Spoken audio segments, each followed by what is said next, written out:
through this interaction, we want to learn from your case how your university has developed it and what type of improvements in procedures and processes you have made afterwards after first edition, which we are using as a part of plagiarism policy. With me, advisor quality assurance, Dr. Iftikhar Ahmed. He is requested to open this session with HEC's objectives about plagiarism policy and about eradicating this menace from higher education institutions in Pakistan. So over to Dr. Iftikhar Saab. Thank you, Mir Saib. First of all, I would like to welcome all of you to today's session. My thanks to Ms. Francis and all participants from various regional centers and universities. We are gathered here today to talk about plagiarism. We started this policy at HEC in 2007, and in 2009 we started to use Turnitin software for plagiarism detection, and now we are moving forward in this area.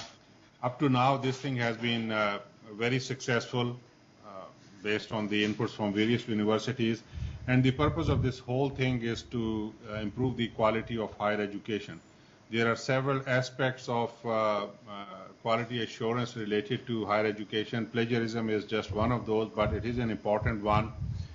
And I'm very grateful to all of you from different universities who are working with us in stopping plagiarism.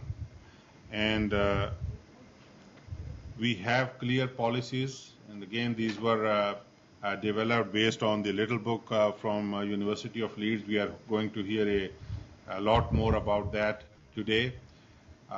Our processes today are based on that policy. All of the actions that universities are taking, that HEC is taking in regard to plagiarism allegations are based on that. Our objective as we move forward is to make sure that everyone is aware of the consequences of plagiarism and does not get involved in these types of things. Whichever cases are reported, we need to have proper closure there. And that is what we are pursuing in a very serious way. We are working closely with universities. They are required to process the cases as per policy. And if some universities are not handling the cases as per policy, then Plagiarism Standing Committee of HEC is stepping in. We are determined to put proper closure to all of these cases. Now, the question that arises here is, if there are cases of plagiarism, then what should be the penalty there? And we have talked about this earlier. This is reflected in our policy. Today we are going to hear a lot more from Ms. Francis about this, what they are doing there and how we can benefit from that. I would request all of you to please take great interest in this. There will be question and answer session as well. And we welcome recommendations from everyone, how we can improve the processes, how we can improve the policies and the implementation of these policies. So please send us emails, please visit us, send us letters. We are very serious. We want to make this quality assurance really work in the proper way. One thing I would like to clarify here for the benefit of all universities, we get queries about deleting some files that have been submitted for plagiarism checking. And we are not going to allow this, because what can happen there is, if someone submits a file, whether that is for a thesis or a paper in a journal, paper in a conference, and if that is deleted, someone else submits the same file and this thing continues, this is not allowed. So I want to make it clear to every university. We will send this in writing as well. Please tell your people, please train them that when they submit the documents, if they don't want these to be stored in the repository, they should select that option before submission of document. Once the document has been submitted, we are not going to allow deletion of that. So I want this to be clear to everyone for reasons that I have mentioned. Once again, I'm very grateful to all of you for your interest in this. I'm very grateful to Ms. Frances Chapman for taking time from her busy schedule to share experiences at her university with us. It is a small world. I think we need to work together both at national level and international level and learn from each other's experiences. Unfortunately, I will not be able to spend the entire time because of some other commitment, but my support is there. Munir Saab is going to be here for all of the time, but if there is any way that we can facilitate you in anything related to higher education from HEC side, please let us know. We will do our best to facilitate you. So with many thanks to all of you, it's over to Ms. Frances Chapman for her part of the presentation. Thank you. Good afternoon, everybody. I hope you can hear me okay. Can you hear me okay? Yes, it's working well. Yes, we Okay. do. Good afternoon. Good afternoon. Okay, I'll get started. My name's Frances Chapman and I'm from Leeds Metropolitan University. My role in the university is to do with quality. I look after everything to do with plagiarism and unfair practice in my faculty, but also have a role across the university. My partner, who is Stephanie Jameson, would normally be here to do this presentation. She also works across the university, ensuring that the processes regarding our plagiarism are followed correctly. I'd just like to give you some context to where we are. This is a picture of England, and you can see that Leeds is very central. In fact, it's almost the middle of the map that you can see there. Leeds Metropolitan University is a large inner city university. We have approximately 2,900 staff.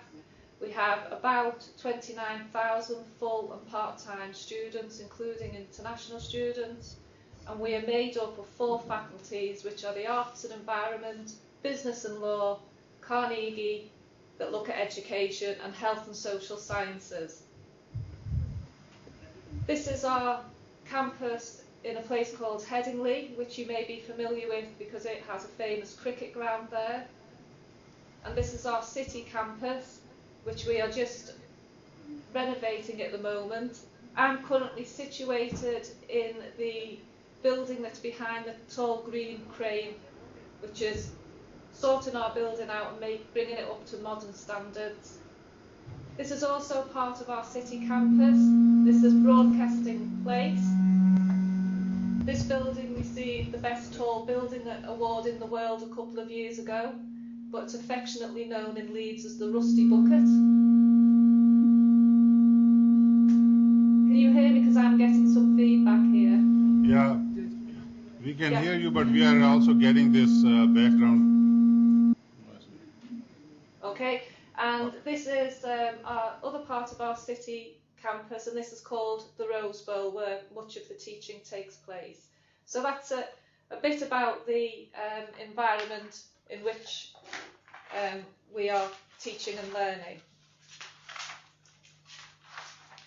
To set the context, back in 2006, Jude Carroll, who is this person here, who you may be familiar with, was asked to come to the university to do an institutional review of our plagiarism processes.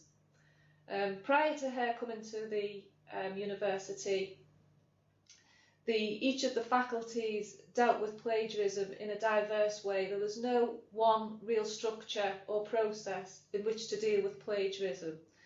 Jude Carroll noted this, and she said that whilst our processes were not the best, they weren't the worst either, and she made some recommendations. And it is upon those recommendations that we find ourselves where we are today. Since 2006, we have continued to improve our processes in order to make them more even and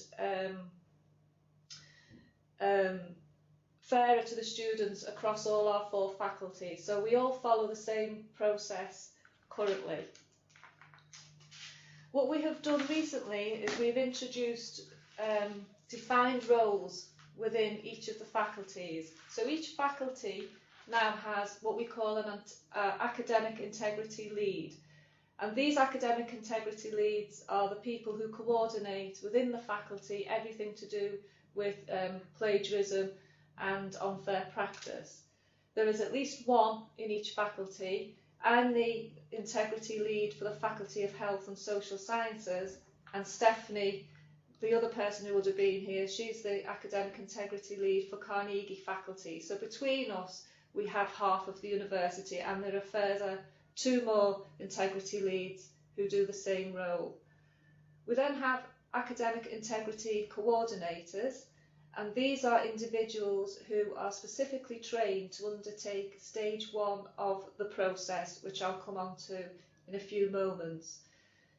There are usually these are nominated by the Dean firstly and trained by the integrity leads in order to follow the process of the stage 1 interview in the same way for each student. They're also responsible for ensuring that the staff within the faculty are familiar with what we mean by plagiarism and unfair practice, and they act as a resource to all of the other staff within the faculty. All staff have a responsibility to identify offences of unfair practice, and that is firmly written within their contracts that they must do this now. And we also have support from the administrative staff who support the whole process of going through the plagiarism stages. So they're the people who will organise the interviews, send off all the documentation and send off the letters, etc. So the process we follow now is that if anybody suspects an offence, they will ask the student to an investigatory interview. And a suspected offence can be anything in this university. So it can be straightforward plagiarism, which in our university is defined as substantial unacknowledged sources within a student's piece of work. It can be collusion. It can be what we call ghostwriting, which is where the students have bought essays from or from a website. Or we can bring a student in if we just suspect that that student's work is not authentic to them. So it can be changes in writing style, or that the student's writing at a level that's far above what we would expect of their level at that particular part in their course. So students can be brought in for anything really, and the stage 1 interview is there to establish if that piece of work is authentic to that student. So when we suspect an offence, the person who has suspected the offence will ask for an investigatory interview with that student, and that's stage 1. If after the investigatory interview there is no resolve, then it will go on to the next stage, which is an assessment inquiry panel. And I'll talk about each of these stages in a moment. If there's still no resolve after the assessment inquiry panel, then the student has a right to appeal. So they're the stages within our process. So the first stage is the investigatory interview, which is meant to be a relatively informal interview where students are invited to discuss their work with the internal examiner, that's the person who suspected the offence, and an independent chair. So we very much see the investigatory interview as a discussion. The interview is meant to be relatively informal because it is meant to be a learning experience for the student also, where the internal examiner can explain what the issues are with the piece of work and go through how to reference properly, how to find resources. So it is meant to be a learning experience for the student.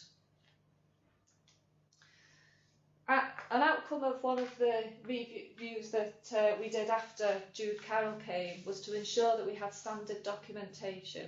So we now have standard documentation across the university. So I'm sorry about the quality of that slide, but we do have these standard summary sheets that we fill in at each stage of the process. So what you see in front of you at the moment is the standard documentation for stage 1.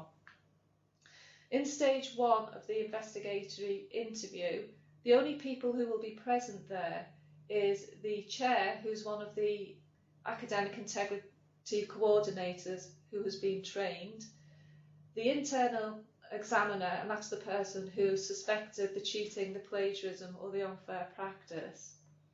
The student will be there, and the student can have a representative with them to support them also.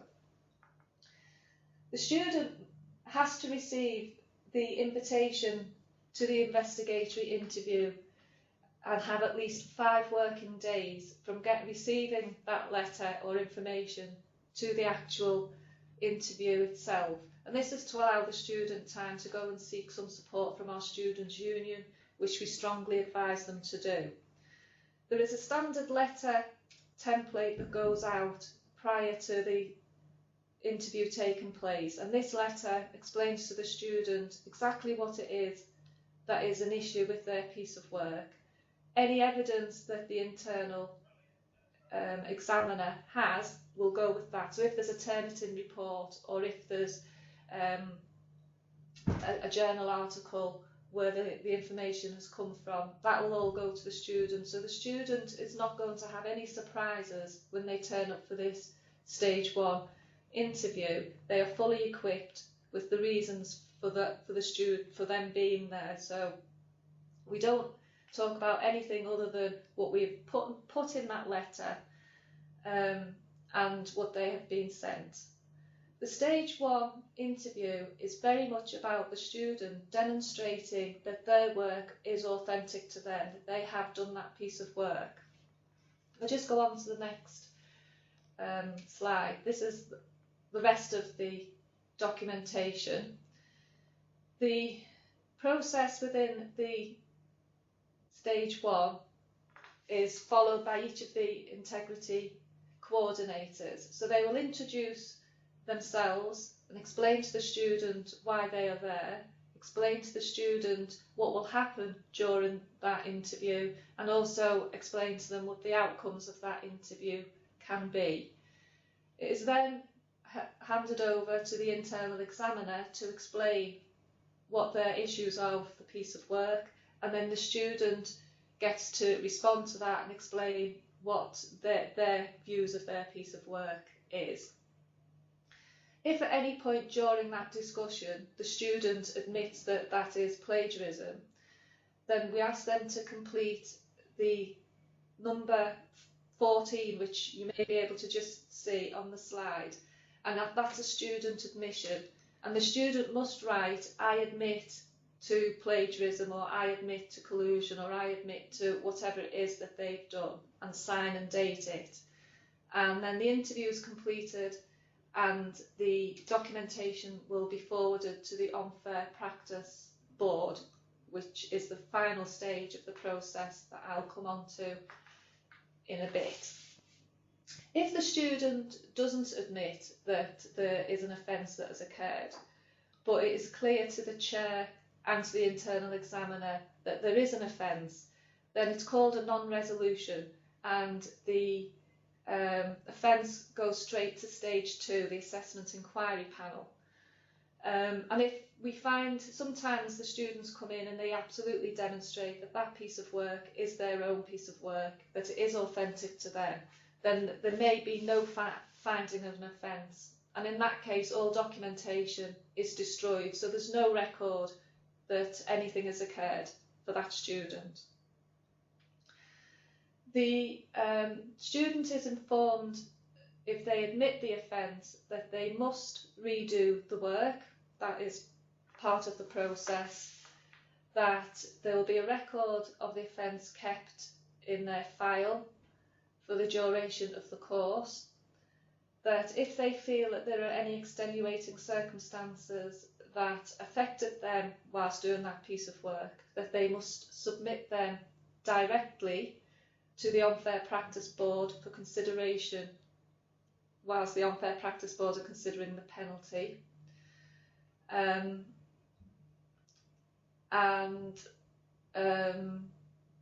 Yeah, I think that's all the information that the student is given. So for the student at that point, they are awaiting to find the penalty, and the penalty is based on the resubmitted piece of work. So if there is a non-resolution, it goes on to stage 2. And stage 2 is a lot more formal process involving more senior academics. So you can see from the standard documentation of stage 2 that there are more people present, and here there are notes taken and formal minutes are presented to the Unfair Practice Board. So we have chairs for assessment inquiry panels, and for the faculties, chairs are appointed by the Dean, and we have only 2 academic colleagues who can do assessment inquiry panel chairing, and that's to ensure that each student gets the process fairly, that each chair is trained in how to do the chairing of an assessment inquiry panel. So that's a senior academic person nominated by the Dean. The internal examiner is there again to present the case of the suspected cheating, plagiarism or unfair practice. There will also be, as part of the panel, an experienced member of academic staff from the school that the student belongs to but hasn't been taught by that person. There's also an experienced member of academic staff from another school, which may be within the faculty, but they are external to the school. There'll be a secretary there also to take minutes. Also in attendance will be the student and a student's friend or representative. And at this stage, witnesses may be called on both sides. The student may call witnesses and also the internal examiner. Witnesses are generally called in cases of collusion. Is everything okay? Everything okay? Yeah? Yeah, it's going fine. Okay. So the same process is followed within this stage. So the internal examiner presents the case, and the students get a chance to respond to that and to present their own case, and any witnesses will be called in the meantime in order to corroborate or support either one of those parties. The student again can admit to the offence at any time during this interview, in which case the interview will be stopped, and the student once again needs to admit the offence in box 14. So they will say, I admit the offence. The difference between stage 1 and stage 2 primarily is that at stage 2 the panel can decide on a balance of probabilities if an offence has occurred. So if the student does not admit it or will not admit it, then the panel can make that decision. And in which case we wouldn't expect the student to fill in box 14. It would be a case of the panel informing the student that on a balance of probabilities an offence had occurred. If that happens, the student has a right to appeal, and that's stage 3, assessment appeal panel. So after this interview is completed, again the student, if they admit the offence, is informed that they will have to undertake the assessment again. The documentation will be forwarded to the Unfair Practice panel, who will make a decision on the penalty on that piece of work, that a record will be kept on their file, and that they can present any extenuating circumstances that may have affected that piece of work to the unfair practice panel direct for consideration of the penalty. Again, it may be that at this stage the panel decide that there is no offence that has occurred, and if that happens, again, all documentation is shredded and no record of the offence, of an alleged offence, is kept. So the student will receive a letter explaining the outcome of that panel, and we have standard letters that we send to the students following these stages. If the student then does not agree if an offence has been found, then they can have an appeal. So they'll put in appeal, which is stage 3. Again, this is seen by very senior people. The appeal will be heard, and again, the panel members can decide on whether there is, on the balance of probabilities, whether an offence has or has not occurred.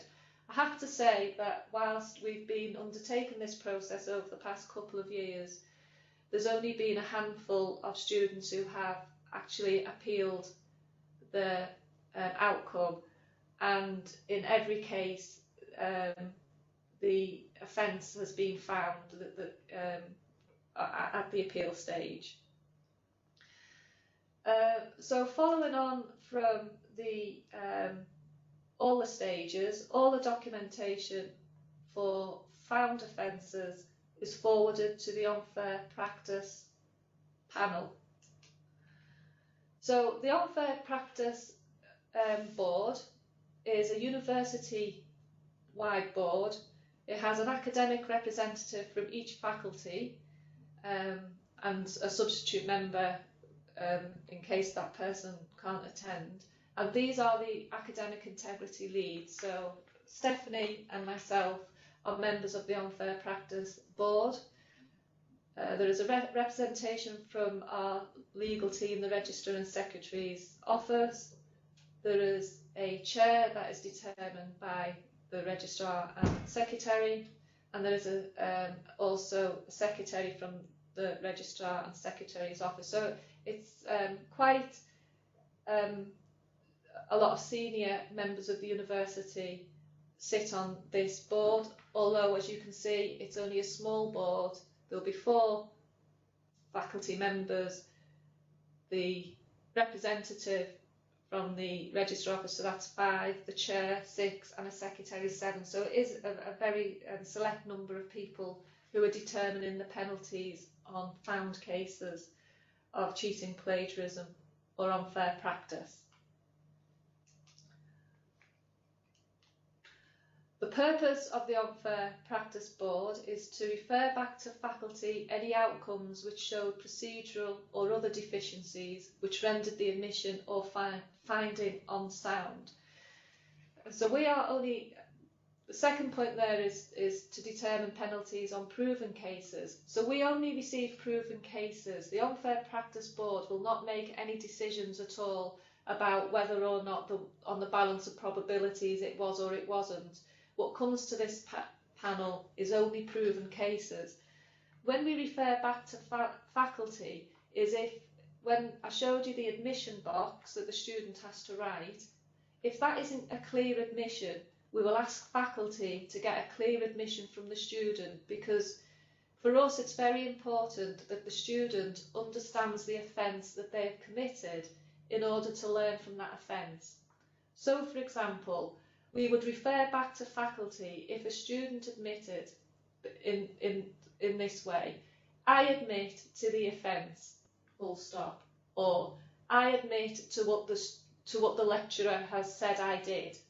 Those sort of things. It has to be very clear that the student understands the offence that they are being penalised for. So they must write, I admit to collusion, or I admit to unfair practice, or I admit to buying my essay off the internet. So it has to be as clear as that in order for us to ensure that the students understand what they've done and can learn from what they've done.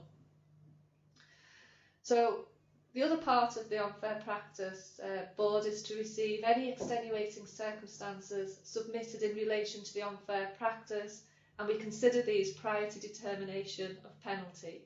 So if the student has some extenuating circumstances which are felt to have had an effect on that piece of work and caused the student, if you like, to plagiarise or cheat in some way, then they will be considered as well.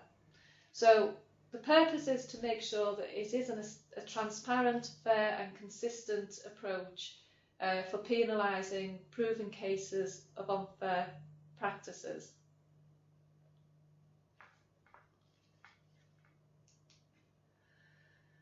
So the penalties that we have, they take account of the level the student is at. So that's if they're on a 3-year course, it will take account of if they're at the first year, the second year, or the third year of that course. Penalties are also considered in the light of previous offences, and you'll see a tariff that we've got in a moment.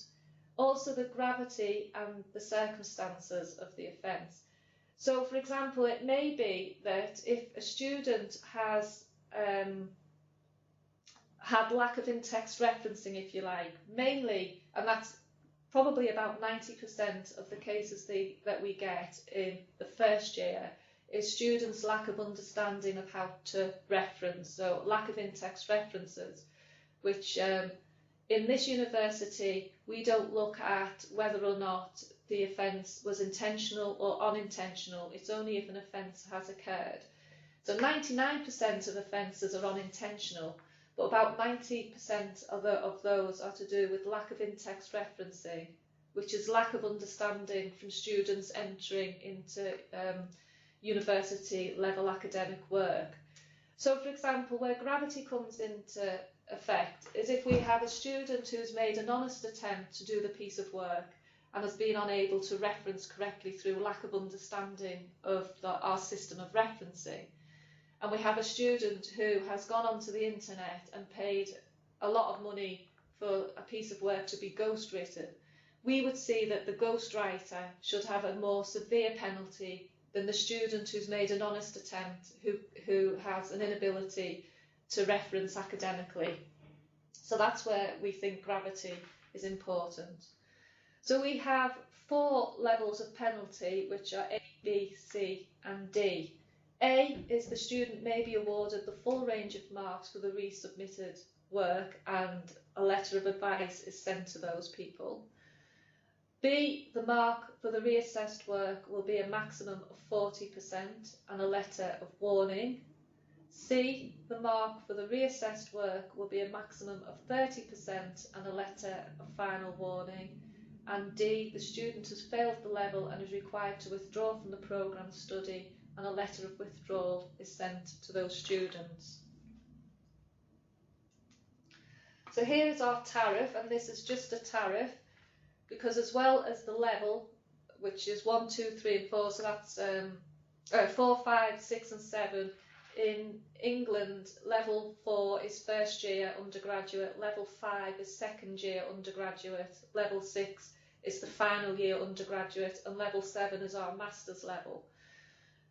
So as well as that, and the offence, there's number of offences, which is the first offence, second offence, third offence and fourth offence. We also take in the gravity of the offence and of course the extenuating circumstances. So there's those 4 aspects that we look at when we're determining the penalty on the reassessed work. So it's the level the student is at, how many offences the student has committed, whether there is extenuating circumstances and the gravity of that offence. So you can see that in the first year at level 4, the student is generally awarded a B for the reassessed piece of work for their first and second offence. So that is, the piece of work is capped at 40%.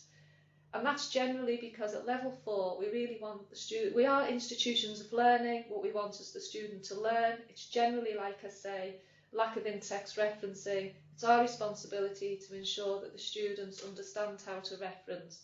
So at level 4, we put a lot of onus on making sure that the student has every opportunity to learn from their mistakes. If they go on and commit a third offence, they will be capped at 30% for the reassessed piece of work, and if they carry on offending at the fourth offence, they'll be asked to withdraw from the university. At levels 5, 6 and 7, you can see that we are starting to think that by this time the students should have got a grasp of how to reference and cite correctly within their work. So there's no second chance, if you like, on the second offence. So the student will be on the first offence capped at 40, second offence capped at 30, and the third offence they'll be asked to withdraw.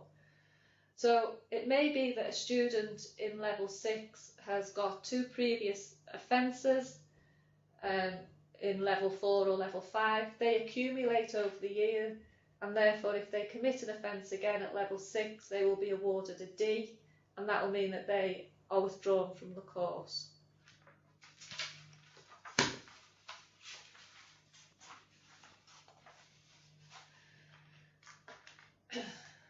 So in order for our students to get to grips with the whole issue about how to reference correctly and how to prevent cheating, plagiarism and unfair practice, all students have access to the little book of cheating, plagiarism and unfair practice, which I know that you have a copy of the first edition. The new edition, which I will send to somebody given the contact, has a clearer definition of what we mean by substantial, what we mean by collusion, what we mean by cheating, and what we mean by any other forms of unfair practice. It also contains information for the student around the stage 1 and the stage 2 of the process, so that the students are fully aware, if they are called to those interviews, exactly what will happen during those interviews, so that there are no surprises. So all students get access to this little book of cheating, plagiarism and unfair practice. All our students have access to Quote Unquote, which is our university's guide to the Harvard referencing system.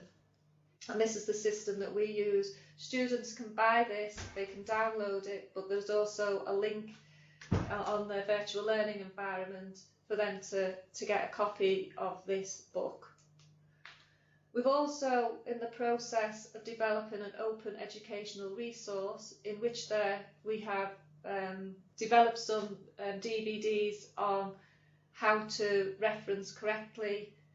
We've also got information to put in there on how academics can design assessment strategies in order to reduce offences.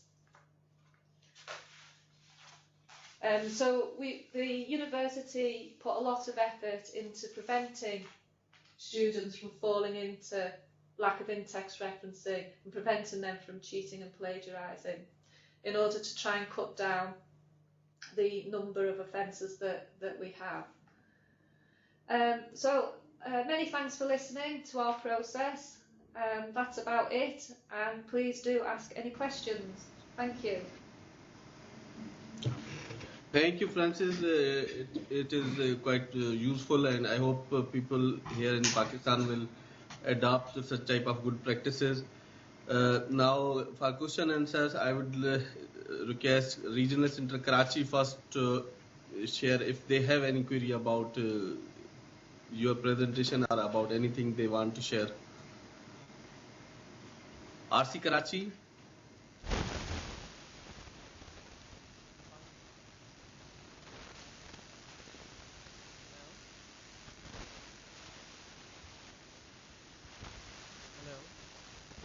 Hello, Assalamu alaikum. Can you hear me? Gigi. Hello, yes. We can hear you. There are few people who wants to ask some question. I just want to ask if we can have this presentation via email. And Mr. Javed from Business Administration, he would like to ask some questions. So I want to ask that how many times you in Leeds University you try to check the give the facility to the student, how many times to check the plagiarized or thesis or research work, means how many times they can check their work in as a Turnitin. Okay, yes. At the moment, what we are trying to do from the unfair practice working group is to allow all students on every appropriate module to have access to Turnitin as a formative way of checking their work. So what we'll do is open up a separate Dropbox for the students in order to be able to check their work as many times as they want and get the originality report back prior to the final submission date. So at the moment, in some faculties, certainly in the faculty that I work in, students will have at least one module in which they can submit their work via Turnitin as many times as they wish prior to the hand-in date. But we have got some work within some of the faculties to ensure that all our theses are handed in through Turnitin. But that's work in process at the moment. Thank you. I like to ask, my name is Dr. Abu Travalu. I like to ask, what is the percentage of similarity you considered okay for assignment work? Hi. Interesting question, because we do not say that there is a percentage similarity, because we believe it is an academic judgment about what is substantial. So, for example, if a student is handed in a research dissertation, it may be that in a 10,000 word dissertation, only the pages relating to the results section being plagiarised, which may only constitute 1,000 words of that 10,000 dissertation. But we would consider that substantial because of the nature of the results section. Another example that I would give, my background is nursing, and we would ask our students in their final paragraph to make recommendations for practice in their own words. So the student may have done a 2,000 word essay, and the final 100 words of that were for them to do something in their own words. If that is plagiarised, then that's substantial, because it's substantial in terms of the learning outcomes rather than substantial in terms of amount. So for us, it's very much an academic decision. So if we get a high Turnitin similarity, the academic must look at that and see whether or not it is plagiarism or it isn't. Incidentally, if a piece of work comes back as a high similarity, but it's referenced correctly, so we have had work that's 50% similarity but referenced correctly, we wouldn't see that as plagiarism. We would see that as not very good academic writing, and the student would probably fail that piece of work because whilst they've referenced correctly, it isn't actually plagiarised, but they haven't done that work. So they wouldn't go through the process, if you see what I mean, because they've actually referenced that properly, but they wouldn't pass the piece of work because 50% of it is all quotations and doesn't demonstrate understanding or learning. So as I say, we don't have a percentage cut-off. It's purely an academic decision as to whether it is or it isn't plagiarism. Yes, from Regional Center Karachi, anyone else who has any question? Okay, Regional It's Center me, Lahore. Munir sir. Yes, please. It's me, On Heather from FC College Lahore. Can I ask a question? Ji. Okay. Ma'am, how you're dealing with the modern scientific cheating techniques there? Because with the passage of time, students are very much aware of the cheatings available on the web. Yes. Yes, I mean, students are always one step ahead of the game. There's no doubt about that. I've been teaching for 14 years now and always one step ahead of the game. And it is interesting that I had a student who put their bought essay through Turnitin and then changed every fifth word so that it came back through Turnitin as 4% similarity. However, the work was nonsensical. So, that they were brought in basically because the work was ununderstandable. It just couldn't be deciphered, and that's how we found out that they had bought that essay. But it is very difficult. So what we do is we try and teach our students about academic integrity, and that's about being honest and trustworthy. That's about deserving the award that you get at the end of your course here. And it's about expectations of our employers, because employers, when you say to them, when you get a job, that you have X amount of skills because you've done a course, the employer is going to expect you to be able to do the work that they've employed you to do based on the qualifications that you say that you have. So we try and instill on the students that if you don't have that learning or understanding because you're buying the essays or whatever, then they're not going to succeed very well in any sort of employment. So we try and get across to our students about academic integrity and about taking pride in the work and taking pride in their qualification. So that's the first thing that we do. The second thing that we do is we can organise our assessments to try to reduce a student being able to plagiarise or cheat. Cheating in this institution can only occur in an exam. So exams are a good way of ensuring that students' work is their own work, although I'm aware that there are ways that students can cheat in exams also, and our invigilators are trained in order to spot techniques of listening through earphones or other devices that students might be able to take in to exams that they can cheat with. We also use a lot of reflection, so that the students are reflecting on incidents and experiences that occur to them. That can reduce the incidence of work not being their own.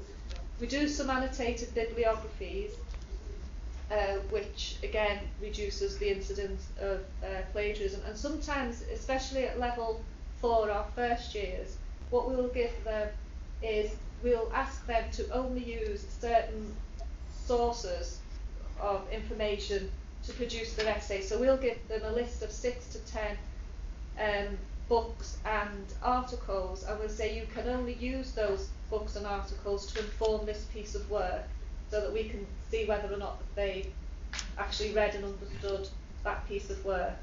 So they're kind of the things that we'll do here in this institution. Are they similar to your methods? Thank you.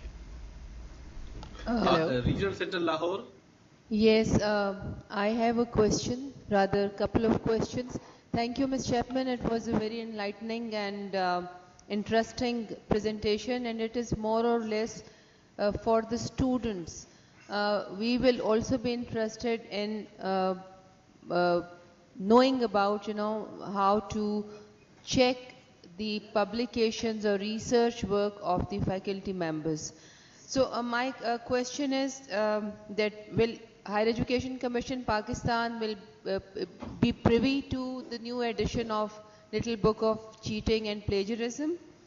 And second question is, in social sciences, it's okay, we know, the instructor also knows where to check the similarity index. But when it comes to sciences, especially biotechnology, where there are processes and they are repeated in each thesis or in each dissertation, and there are notations in mathematics and physics. So how to ensure that this particular dissertation has a certain kind of ceiling which can determine that it is not plagiarized? First of all, yes to sharing the new Little Book of Cheating, Plagiarism and Unfair Practice. Just a little note is that Leeds Metropolitan University, we are changing our name next month to Leeds Beckett University, so we'll await until we've got the new logos on our Little Book of Plagiarism, and then I will send it over to the contact that I've been emailing.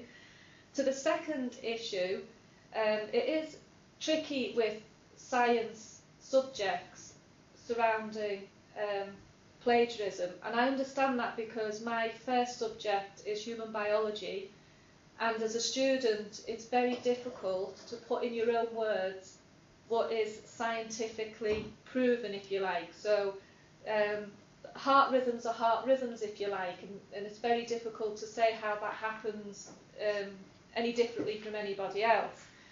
So what I'm a firm believer in science subjects, which isn't helpful for dissertations and thesis, I understand, but for undergraduate courses, science subjects do lend themselves better for testing students' knowledge and understanding of the principles to exams. So exams for sciences, I think, is very useful.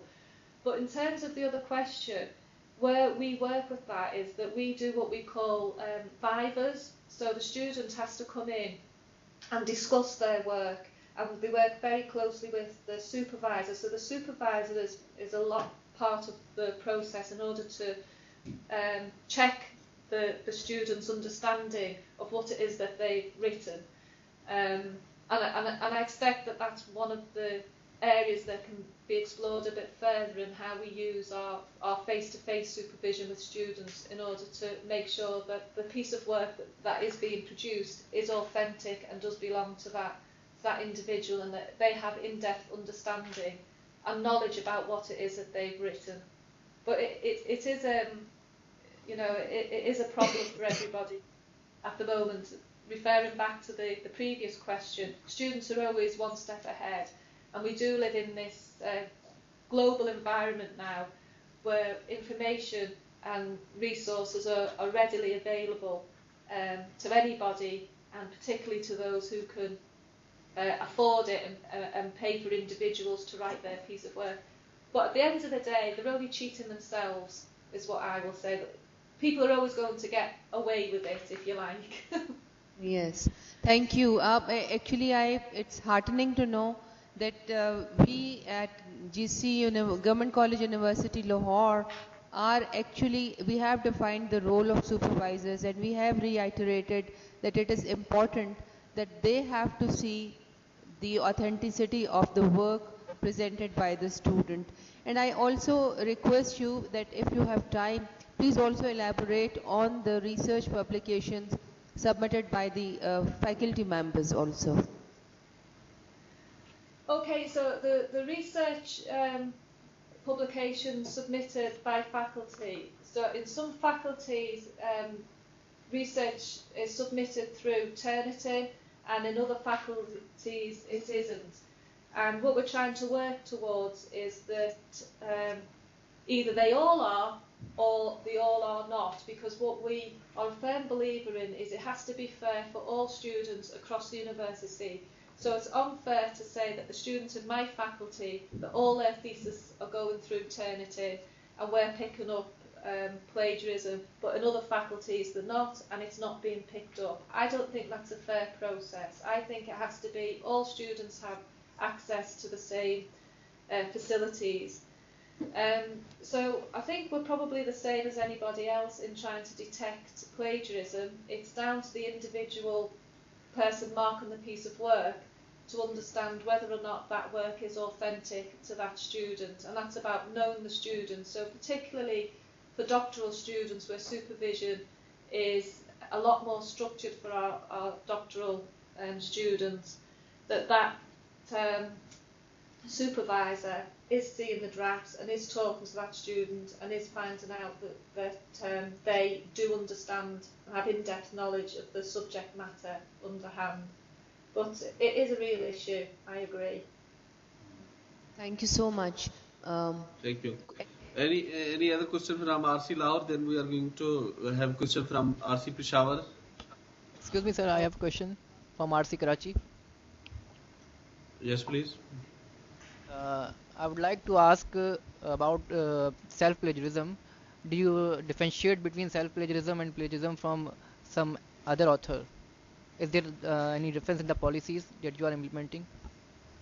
Yes, we do. In our new little book of plagiarism, which we will send to you, we do define what self-plagiarism is.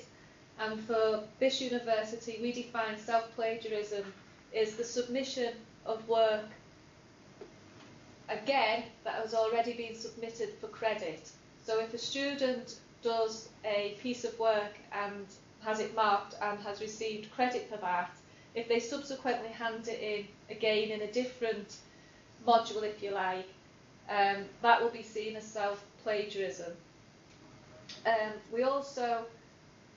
will also apply to if they've been on a course and have received credit for a course that they've completed, and then use work from that course to gain credit again for another piece of work in a different course. We would see that as self-plagiarism. And we do get some self-plagiarism. Okay, RC Peshawar.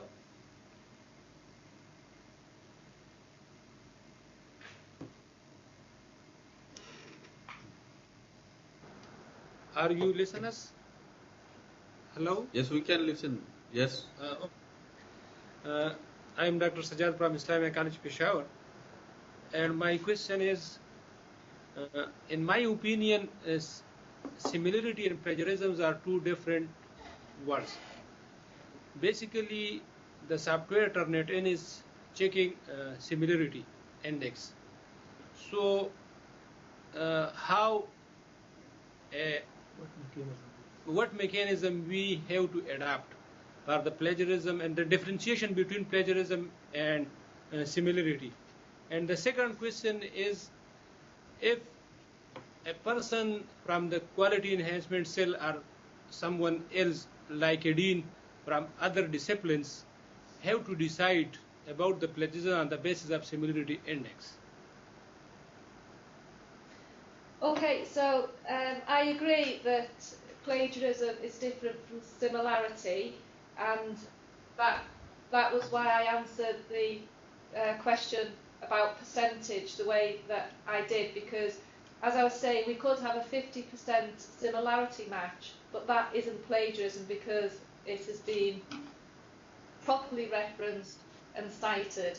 But we would see that as poor academic work because the student hasn't demonstrated their own knowledge or understanding. They've simply quoted other people's work, which generally is cutting and pasting, if you like. So it's going from one to another and isn't going through the brain. So they're not learning. So what we do is that when our lecturers are starting to use Turnitin and looking at similarity reports, we explain clearly the difference between plagiarism and similarity. So they get some teaching and understanding in that. So what we'll say is that if you think that something's plagiarised because it's got a high similarity, then it's the academic that must look at that work and decide whether it is or it isn't plagiarism. As I say, it may be, or it may be poor academic writing skills, in which case the student will probably fail the work, but we would follow that up by ensuring that the student has access to all the learning resources. We would check if the student has read the little book of cheating, plagiarism and unfair practice. We would check that they understand how to reference correctly, and we would give them the resources that I've indicated on the presentation. So yes to the plagiarism, similarity is not necessarily plagiarism. And about quality enhancement, that's the academic integrity coordinator's roles, is to ensure that every member of staff using Turnitin are able to understand the similarity report. And just as well as the staff understanding the similarity report, we've also got a resource in progress at the moment to ensure that the students can understand their similarity report as well. Okay, thank you. Iqra University, Agriculture, Peshawar, Lumps, mute. Anyone have any question? Can I ask a question? Yes, please. Right. My name is Dr. Faisal Ghani and I represent Dhaka University of Medical and Health Sciences. I have a supplementary question. Now, ma'am, when you said that when you investigate a student for plagiarism, you can give him a chance to bring in the witnesses to support him. Now, you see, plagiarism is something which is in black and white and can always be checked through software. So, my question is, what is the purpose of inviting witnesses to support the student's case? That's a very good question. The students can call witnesses, but you're absolutely right. Generally, the witness is not very good for them because they will bring witnesses basically as character witnesses to say that they're a good and honest, a person of integrity. But as I was explaining, at this university, whether the offence is intentional or unintentional is not the question. It's whether an offence has occurred. So whilst it's all very well and nice for the student to feel supported that they've got somebody there that is saying that they are a good person, if you like, it doesn't sway from the fact whether or not an offence has or hasn't occurred. And I think that our students need to understand that we aren't judging them if they have an offence. It's, you know, what we're saying is that we need to work on this and we need to give them the equipment to prevent this. So we're not making a judgment about them being a terrible person if they have committed offence. We're not saying that at all. We're just saying an offence has been committed. However, sometimes a witness is useful because if a student is being accused of collusion, then it may be that the student is saying that the piece of work was actually stolen from them, and they may have a witness that can corroborate that story. So sometimes the witnesses are useful in that circumstance. Does that answer your question? Yes, absolutely. Thank you so much. Okay, Ikra University, question of Afsha, Mute Jamshoro. Hi, Yes, hi. I have one question from Butams, please. Yes, please. Thank you, Francis, for a very informative presentation. I'm wondering to know that you see in like a dissertation or thesis, there are different chapters: literature review, introduction, results, and discussion. So, do you have any policy that there should be different percentage or concentration of plagiarism in different chapters, or you just see throughout the dissertation that what was the plagiarism percentage? We don't have any written processes about the different chapters and how much onus we place on those different chapters. I think it comes down to the vivas and the interviews with the students in order to establish their understanding of the content of each of those. Okay, thank you. But we have here a policy through Higher Education Commission that this much percentage is acceptable and this is not. So my question actually was focusing this point. Okay, no, we don't have any process or any acceptable or non-acceptable percentage.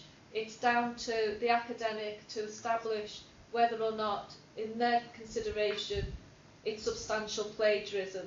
And as I explained before, substantial to us isn't about amount, it's about the learning outcomes and the relationship of the plagiarism to the learning outcomes and how important the learning outcomes are. So for us, substantial is an academic judgment rather than a percentage.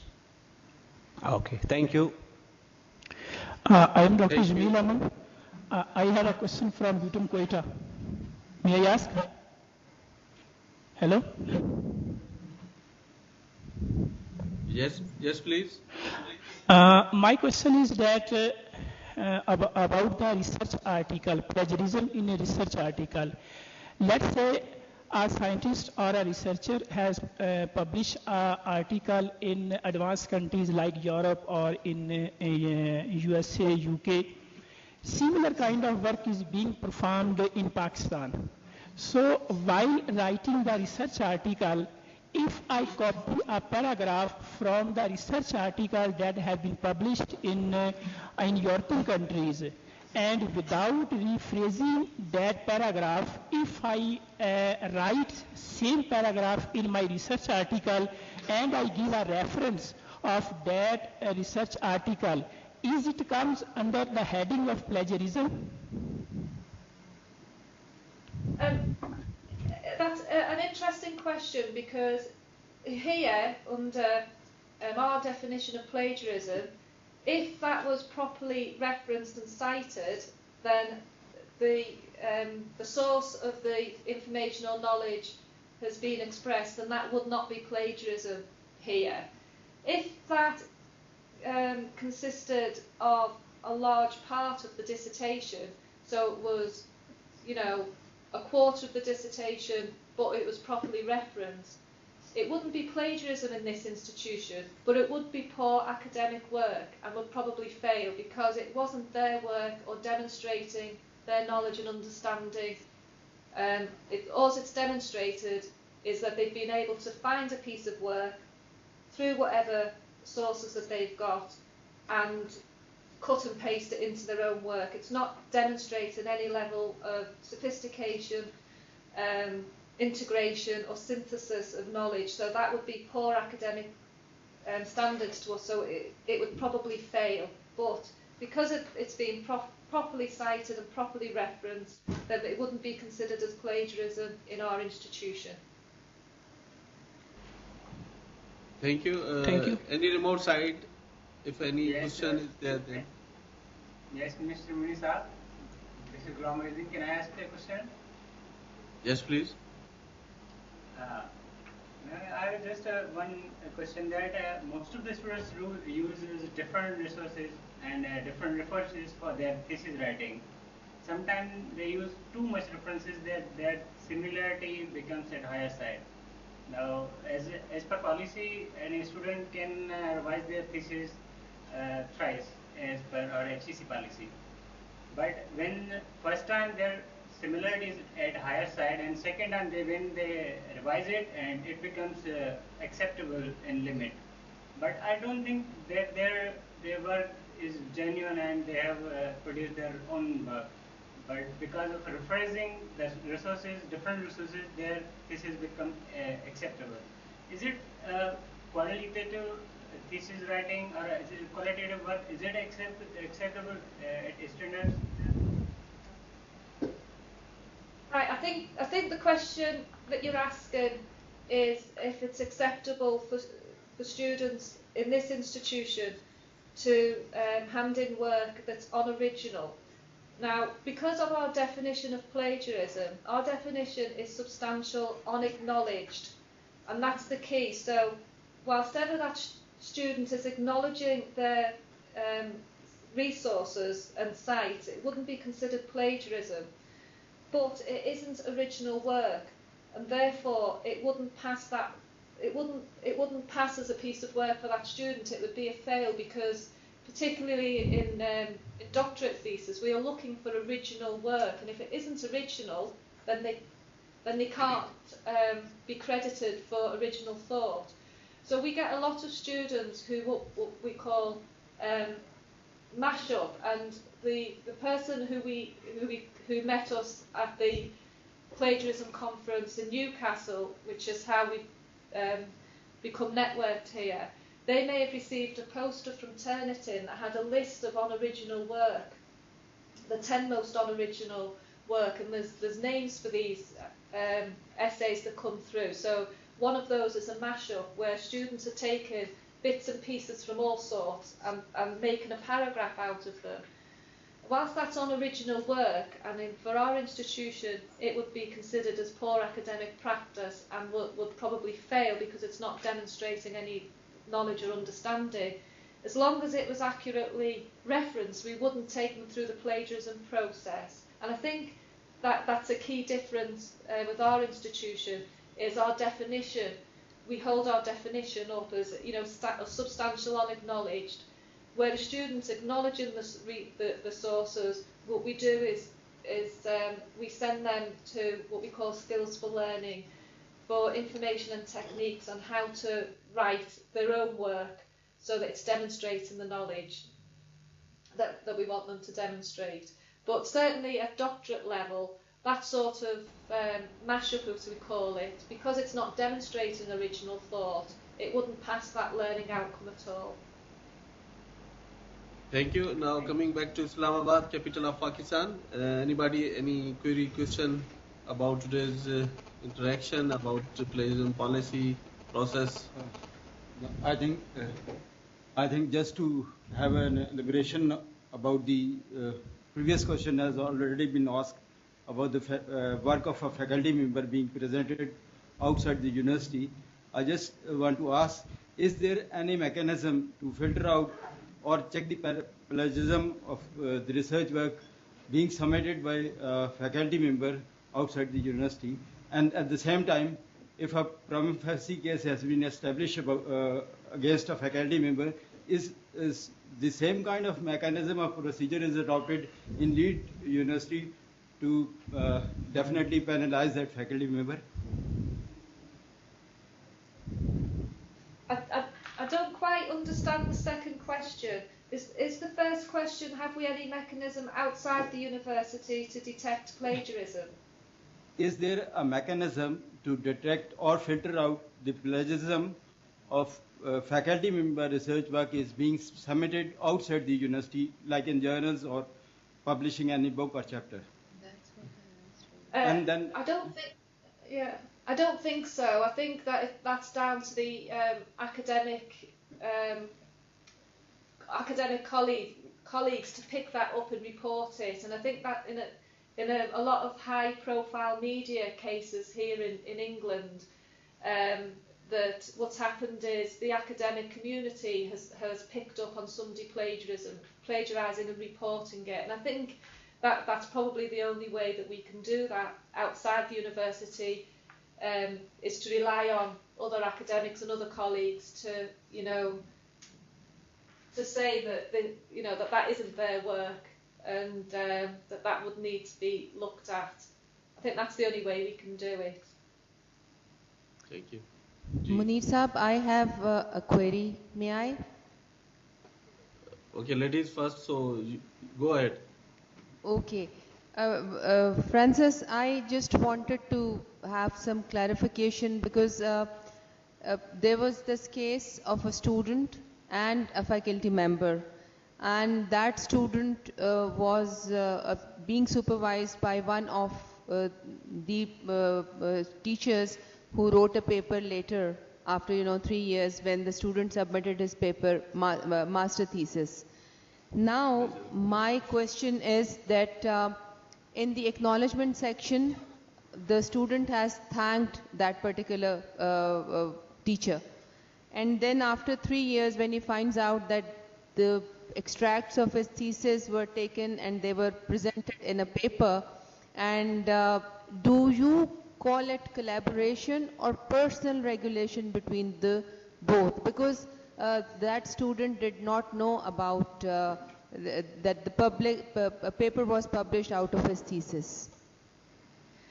That's an interesting one, because when a student signs their forms for the university and that they're signing up to our regulations and our processes, they also sign up to say any work that they produce whilst they belong to the university actually belongs to the university.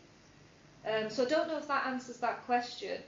We do get people who supervise students and collaborate with those students, and if the student then puts in a paper that's published at our university, the supervisor has to be on that list of writers as well. But I'm not sure that how it would be seen from our university, because I can't think of it ever happening. But from a personal and ethical stance, from myself, so this is my personal opinion, any academic who does that is lacking a little bit in integrity themselves if they're not making a proper acknowledgement or going to that student to inform them. That would be my personal opinion, but I don't think we have any set regulation on that, other than any work produced by a student whilst on a course at the university, that work belongs to the university. Thank you. Thank you so much. Imran? I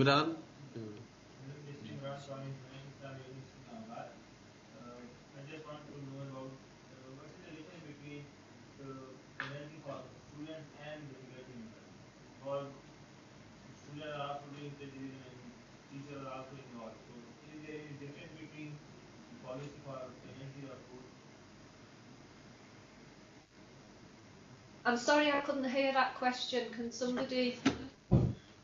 Francis, he's asking about, is there any difference between penalties about plagiarism found in student work or plagiarism found in faculty members' work? Is there any difference of penalties, or penalties are same for both? So is the question, is there a difference? Got feedback here.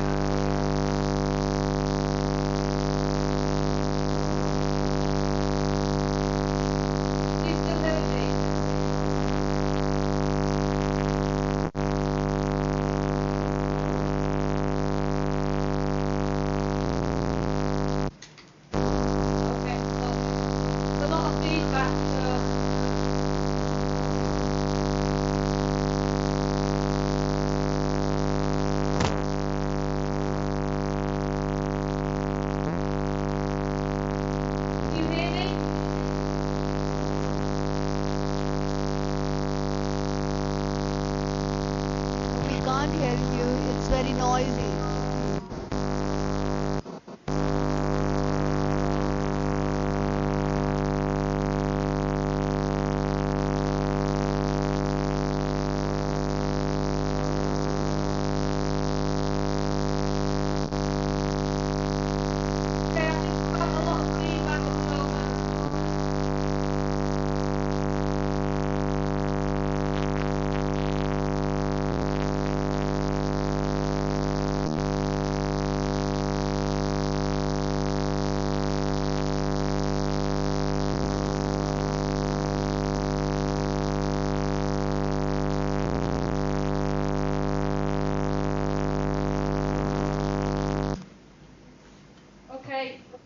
Yeah, now it is working. Now it's working. Okay, so was the question was, do we have different penalties for students and for staff? Is that correct? Yeah. Okay, so no is the answer. We haven't got any penalties for staff. The penalties we have are purely for students registered at the university. But I think if staff were to plagiarise, I would probably think that would be a human resource and disciplinary matter at the moment, rather than a matter for the Unfair Practice Board, which is just for students registered at the university, and our partner registers as well, our franchise as well, would come through our Unfair Practice Board. Thank you. One thing. Another question. Yes. It's me, Fazia from Air University, Islamabad, Assistant Director Electronics. Ms. Francis, I just want to ask a question. Sometimes students come with their research work or with paper publication, and when they check their paper, whatever the similarity index is, but Turnitin report shows 100% similarity, and this is this we have checked from the other system and from the other account. So how can we check if Turnitin report is on 100% and they are saying it was 19%, it was 10%, it was 5%? How can we check that he is saying truth and his report was previously 19%, 15%, and it is saved on someone other's account, and so it is giving 100% similarity? And the second question. Yeah, go on. And second question is, when we get Turnitin report, suppose if it is 90% or 90% plus, on the right side, there are so many indicators which are given, like internet source, periodic journals, and if we minus from that, it reduces the similarity index. It comes to 80%, then it comes to 50%. When we minus that similarity, automatically the generated report reduces the similarity. So what can we do? I want to ask, how can we reduce this minusing from the Turnitin report that we get in the end? Okay, I'm not a Turnitin expert, but to stop the 100% issue, what we do is we set up a formative Dropbox. So the students can put their work into the formative Dropbox, and that shouldn't then go into the database. So you have to set up in Turnitin to stop the work going into the database, which should stop when it's submitted in the final Dropbox. It's saying it's 100% similarity match, and the 90% match that you may get with a student may be doing what we call match.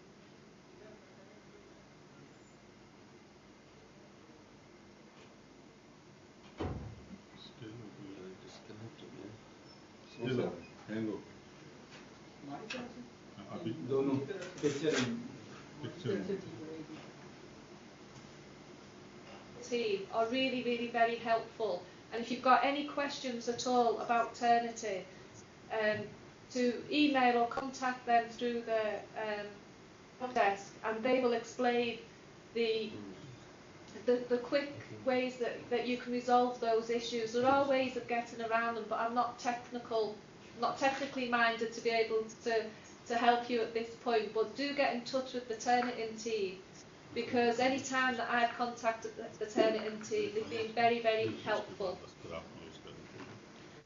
Thank you, Francis. Thank you very much for your time, and your presentation today was very wonderful, and we hope everybody has learned something from that. I would request Professor Iftikhar Ahmed, Advisor, Quality Assurance, Higher Education Commission, to conclude this session and say a few words about today's session, and then vote of thanks as well. So that's up, please. Okay, thank you. It has been a very interesting presentation, very interesting discussion. As I mentioned earlier, I had to go to another commitment, but I have delayed that in view of the interest in this presentation. There are many questions that people have asked, and many of those have been answered. There probably are going to be a few other questions also. One of the things we need to keep in mind, what is the result we want from an activity? We need to keep the end result in mind. The end result here is we want our students, our scholars, our faculty members to be able to write their work in their own words without having to copy someone else's work and presenting that as their own. There was a comment here about difference between similarity and plagiarism. When I look at the name on the thesis, and inside there 50%, 80% material copied from someone else's work, I think that is cheating. In my mind, that comes under plagiarism. That is someone else's work presented as one's own. So I think we have to keep that thing in mind. The end result of this whole process should be and is that our students, scholars, and faculty members make it a habit of writing about their research work in their own words. When we are copying from others, as Ms. Frances Chapman has rightly mentioned, that is poor academic work. Also, it is not fair. I mean, if I take 50% of work from someone else's, put my name on that, so that is one thing. As far as plagiarism in concept is concerned, that is the role of the committee that examines the student's work. And the software perhaps cannot determine that. Some softwares are under development, but today I am not aware that that is in the market yet. We have to be clear about that. Another thing about 100% matching. Why 100% matching occurs? It matches because that document has been submitted elsewhere. And we need to tell our students, scholars, and faculty members that whenever they send their papers or thesis to some place for presentation, they need to get report of plagiarism from them. Sometimes they send to conferences, and then the conference committees are disbanded. A year later, 2 years later, they can't find the report. It becomes an issue for the people checking their thesis as well as the students. So we have to be careful about that. We should not take out references without understanding what we are doing. The reference can be taken out only if that work relates to students on paper, for example. We have to be very, very careful. And one thing I would request all of you to do is please have these sessions in your universities for students and faculty members. Tell them about what can be done, what should be done, and what should be avoided. So these are a few things. We will be contacting you down the road. But one thing which is very important, and that is where we have heard about this option of penalties at different levels. I think we need to keep that in mind. We need to look at our plagiarism policy in Pakistan that has been developed by HEC with inputs from universities and shared with universities. Of course, it has a lot of input from this little booklet from Leeds Metropolitan University. Please look at that. Please look at the material that has been discussed by Ms. Chapman today and see what improvements do we need to make in our processes here. The percentage does not matter. It may be 19%, it may be 23%, but someone has to make that judgment. And who are the people to make that judgment? These are the relevant experts from from those disciplines. So please keep this thing in mind. The purpose of this is to encourage our students to develop this habit of writing about their work in their own words. If we have accomplished that, then we are successful. And other thing is, when plagiarism is detected, please take serious action. We don't want this thing to be encouraged. We have written to some universities. Some universities have handled the cases well, some have not. And if the universities are not handling those cases, we are stepping in, we are taking appropriate action for proper closure. This may come as a clear shift in our focus on having proper closure for all of these cases. If we detect these things and get these things unnoticed, then what is the purpose of this thing? There was a question about how many times a student should be allowed to revise. 10 times, 20 times, each time the percentage is going to be less.